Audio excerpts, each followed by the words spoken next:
Feeling like a shark in a shrimp tank. Big fish, small pond in the shrimp tank. Hey everybody, welcome to another episode of the Central Pennsylvania Shrimp Tank, brought to you from our new studio, at least temporary studio, here in Dillsburg, Pennsylvania. I know our guest is going to appreciate that. We're doing our new series. We're continuing this series we're calling it In the Crosshairs of Corona. And for those of you who followed us before, you know our mission here on the Central PA Shrimp Tank is to tell the story of entrepreneurship. We like to say we'll help you get your MBA in entrepreneurship by learning from the individuals who are on the grounds actually living the life of entrepreneurship. But right now, we're still in this odd world of the coronavirus crisis. And we want to keep telling this story about just the realities of what entrepreneurs, particularly small businesses, not our big box retailers that we know seem to be really reaping all the benefits of these shutdowns, but the local businesses and the impact that that's had on them. And I'm just very thankful to have Rob Ruth, who is the owner of Bob Ruth Ford, the current owner, and I'll let you get into some of the generations, how many generations it is and whatnot. But he's been a great example because especially in Pennsylvania, we've seen some very, very restrictive measures taken on small businesses and the auto industry. Now, we did get a bit of a reprieve here recently, but I'm not the expert, so I'll stop rambling and I'll bring the expert on. So Rob, welcome to the show. Thanks for coming on. Yeah, thanks, Nathan. Thanks for having me. So you're a fellow Dillsburgian, I guess, is at least from a business location. I'm not sure if you live in Dillsburg or not, but give us a little bit of a landscape of the shutdown itself. So you've got, from the time you were notified when you needed to shut down till you actually had to shut down, and just what that was like. Well, it was March 21st was the actual shutdown. But the week prior, there was kind of like a partial shutdown where it was very vague on who could operate and who couldn't. And then it was, March 21st, you're closed. So, and then our business was half your business can stay open, but the other half has to shut down, which is very confusing. And we all operate together. One doesn't operate without the other. So that was, it just, the way it was handled and the way it was, communicated, it was just very frustrating. It happened so fast. And we just had to react. So you're talking about when you say half were and half weren't, you mean your service side versus your sales side, right? The service department was allowed to be open, but our sales department had to be closed. Yeah. It's hard to where you draw the line with that because the service department services the sales department. So you have people that work in the service. It was the most confusing thing I've ever been through in my entire life. Yeah. So I know you had to deal with some either furloughs or layoffs for at least a period of time. What did that look like? What was your kind of pre-crisis shutdown numbers to what you had to go through then during that temporary period? Well, prior to the shutdown, we found a way that we could, I felt safe about it, that we locked our doors to the public, and then we were operating that, we were just remotely at that point in time. But when we were actually shut down and they shut off your cash flow, we went from 130 employees to, under 50. We're probably back at around 60 at this point in time. It's just one of the toughest things I've ever had to do. Yeah. So what was it a combination of people like sales and service people that had to be put off just because the volume wasn't coming in, even on the service side that you were open, but you didn't have the volume? The automobile business is very small margins, very high expense. It's very transactional. So you need a lot of people. It was just, and when you're not prepared for it and you kind of, you prepare for a month based on maybe the prior month, it happened very quick. And, if you don't take those necessary precautions, it doesn't take long to go out of business. Yeah, that's true. Well, and then you couple that with the fact that neighboring states, which we're not too far from some of the state borders. We're about an hour and maybe 15 minutes from southern state borders that we could drive right down there. Some places maybe even less. Yeah. 20 minutes to a dealer from here. Yeah. And they were able to sell cars, right? I could go into their lot and sell them, which was even more harmful. And you were, so go ahead. I'm sorry. It makes it hard for the customer. Yeah. It was just so confusing. Every state has different laws. We think of ourselves as Americans, and then it's, 30 minutes down the road has different laws than this state, and everything's confusing, and you have friends in different states, and you have different, it became very political, it seemed, and it's we're just trying to work through it. Well, I imagine, so I would guess most people, even though you talked about being transactional, it's because you have to be in a way because of the margins. But I would imagine most of your businesses, a lot of it's done because of your reputation, right? You've built a great reputation in this area. People come to you because they know you. Now they're forced to go to places. If they needed a car, they're forced to go to places they have no idea who they're dealing with. They don't know the salespeople, the service department, the owners. They don't have any relationship there, which makes it even more confusing and difficult for the consumer, I'd imagine. Well, I think, obviously this whole situation has affected everybody. So demand is going to go down. Okay. And then if you keep supply open and your neighbors can operate, but then you're going to shut off this particular part, and then trying to get back in business, it's nearly impossible. Yeah. Yeah. So let's talk about that a little bit. You probably got some stopgaps. I'm not sure. Did you guys go through the either PPP loan or the EIDL process? Okay, so that helped out. So that's at least a temporary measure to kind of weather the storm. But what do you see kind of post? Like now you've got a bit of a reprieve with at least allowing you're able to do online sales again. Although when you could do online sales, but you still can't test drive, right? So that's a bit of a setback. Yeah. But talk about that. What does that look like since you're now able to do online sales? And really, what do you see maybe the future looking like a little bit for you? It's not all bad. Okay. So if we think my industry specifically, okay, everyone can relate because they bought a car. They've been a part of the car industry. Nobody likes to buy a car. Okay? Right? So we can agree to that. Nobody likes to go to a car dealership. Okay. Except on Sunday, right? Sundays, you like to come to the car dealership. So yeah, right. We car lots on Sunday. Yeah. So, I'm just this is real talk. We have kind of, even prior to COVID, have recognized that. So we put things in place where we're, just trying to be more convenient to the customer while they're at home. So we're having conversations like this with somebody while they're at their house, and we're going through, what their needs are, what they're looking to accomplish. How can we help you? What can we do prior to you coming to the store? Okay. So that's something that we did that really put us in a good, just our company. We're all independent. So not every dealership has adapted prior to COVID. Yeah. So that's helped us. And I believe, and I wholeheartedly believe, that the consumer is going to get a better experience. It's going to be more convenient. We're delivering cars now. We sold a lot of cars when we were shut down. So we just kept our communication open. They couldn't stop us from talking to people. So we sold like 100 cars in that month with very limited staff, just talking like this, coming to agreements with people. Now we have a backlog and we're selling cars again. So it's even more confusing for us. But those people never came to our dealership. We did all their financing. We had all their paperwork ready. We did video walkarounds. And it was just, it's so simple. They come to the store and they're in and out in 15 to 20 minutes tops, but they're not even coming in the building. We're doing it outside. Yeah, that's great. Well, that's a great lesson in adapting to whatever you have. You figured out a way to say, well, look, we can't just stop. We got to still do something. We have to keep moving. Let's figure out how to do it. So, man, that's fantastic though. Selling that many cars. Yeah. I'm awesome. Good for you guys. Yeah, I'm really proud of that. Even everything that was going on. We're a pretty high volume store. We sell a lot of cars. Like you said, we've been there a long time. It's been building a business for 37 years. It started with my dad, then it went to me, and it was just, together for a long time. And we just kept building and building and building by adapting, by changing, by, not doing things like we did in the past. But, we're going to be okay. But like I said, we're independent. I think that this is, not just in my industry.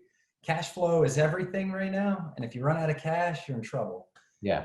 You talked about the PPP loan.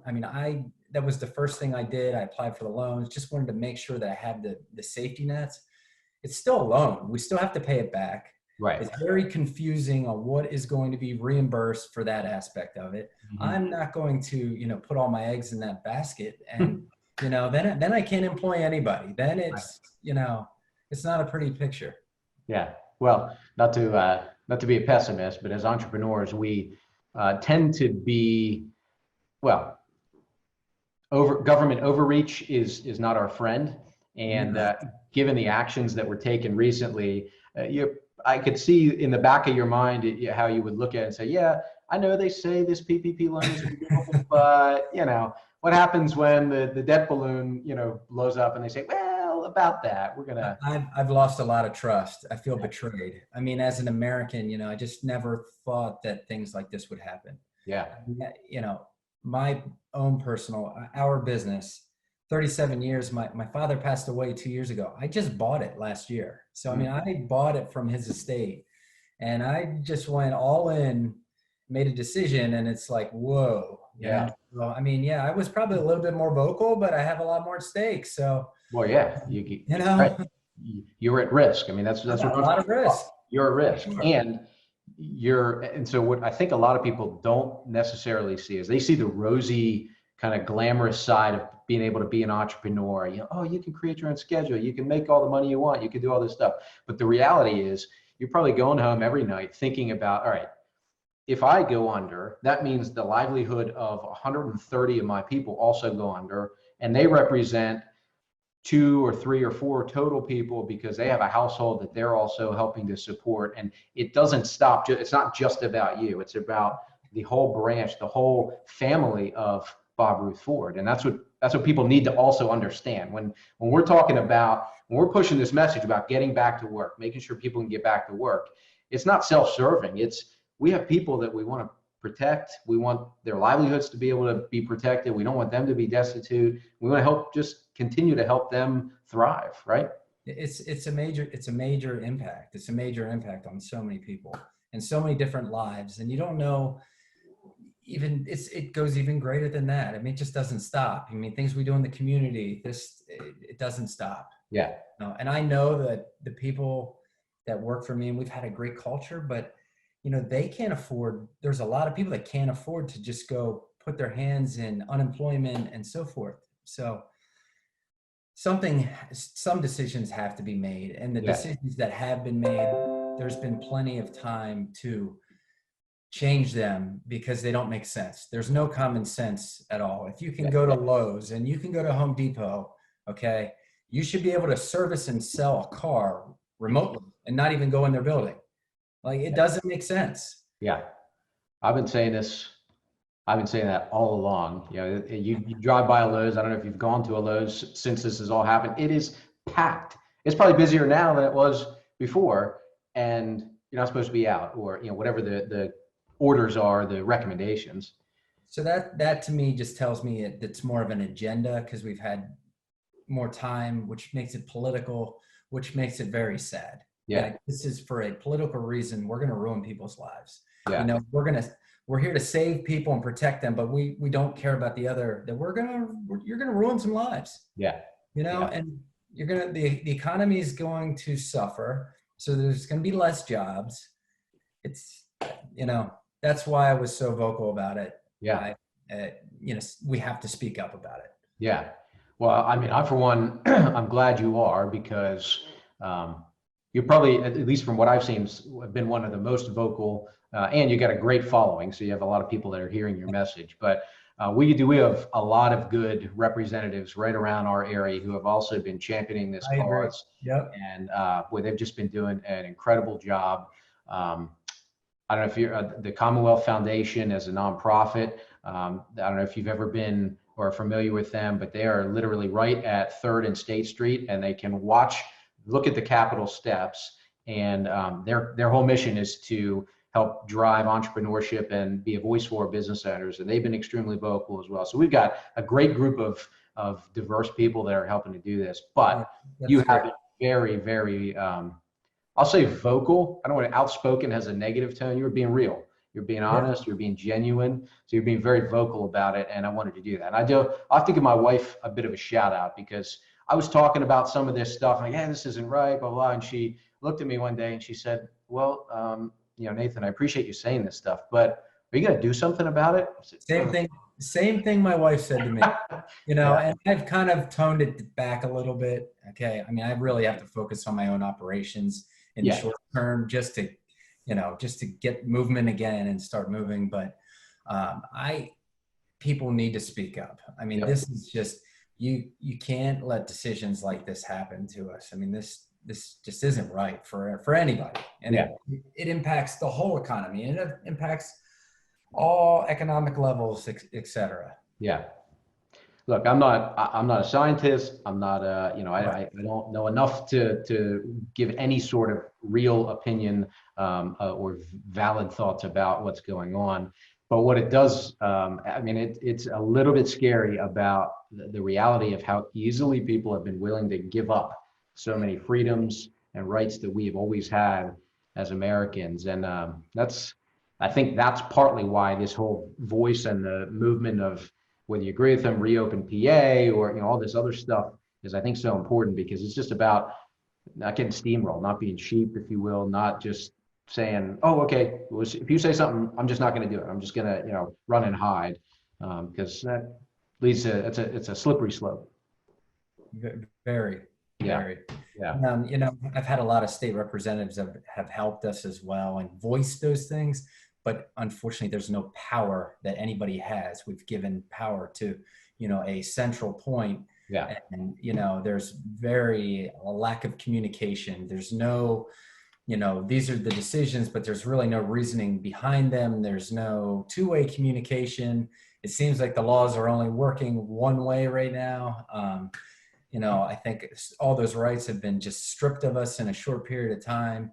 And I know most, business owners or people might not have chosen to live in this state if they would have known that these things were potentially. Oh, yeah. I know a handful now that are able to do residency changes. So the business operations necessarily aren't changing, but I know people who have, because of this, have said, you know what, I'm going to declare a residency. I have a second home somewhere else. I'm going to declare residency somewhere else, because I'm just not in agreement with sending my tax dollars to a system that seems to fail the small business.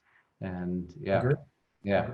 Well, I'm an optimist, so my hope, I believe we're going to figure out a way. Like, this is going to present an opportunity, right? Crisis does present opportunity. So I think we're going to present an opportunity to figure out kind of what you were saying. There was clearly, this has exposed some major flaws in how these systems work, I think. And hopefully this will be a way to figure out, like, shed light on that and figure out, all right, how do we make this better going forward? How do we allow our local representatives to have a bigger and a stronger voice, our community to have a stronger voice, not a central voice that makes all the decisions? So I don't know, maybe I'm idealistic, but I hope you're right, and I'm with you. I'm an optimist as well. It's just a shame that we're going through it right now. yeah. That's really what it comes down to. I mean, we have to find solutions to problems. Yeah. I mean, any leader in any organization or small business or government, you got to find solutions to problems, and you got to look at the whole picture, and not just, hey, this is one thing. So we have a virus, we have to deal with that, but we don't want to have a complete economic shutdown as well. Exactly. That's immediately when I heard of the virus, that's what I had to do in my own organization. And any reasonable person is going to have to do that in any type of leadership role. Yeah. Well, I know everybody says it, and sometimes it feels like, all right, yeah, it's just words, but we are going to get through this. Yeah. How long, right? But we are going to get through this. Fortunately, we'll be stronger on the other side for it. I agree. Yeah. What I like. Go ahead, Rob. Sorry. I see that just even in my own organization and the people I'm with, the way they've adapted, the teamwork. I mean, businesses that make it will do fine. Yeah. But there's going to be some losers, unfortunately, and it didn't have to be this way. You know? Yeah, absolutely.